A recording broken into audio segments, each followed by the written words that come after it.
9 a.m. Saturday. Impacts: flooding of rivers, creeks, streams, and other low-lying and flood-prone locations is imminent or occurring. Low water crossings are inundated with water and may not be passable. Additional details: at 9:04 p.m., emergency management reported flooding along Lasserie Creek. Between 2 and 3 inches of rain have fallen.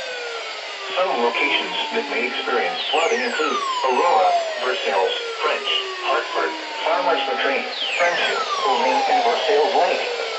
Turn around. Don't drown when encountering flooded roads. Most flood deaths occur in vehicles.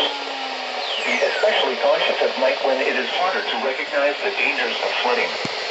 To report flooding, go to our website at weather.gov/ILN and submit your report via social media when you can do so safely.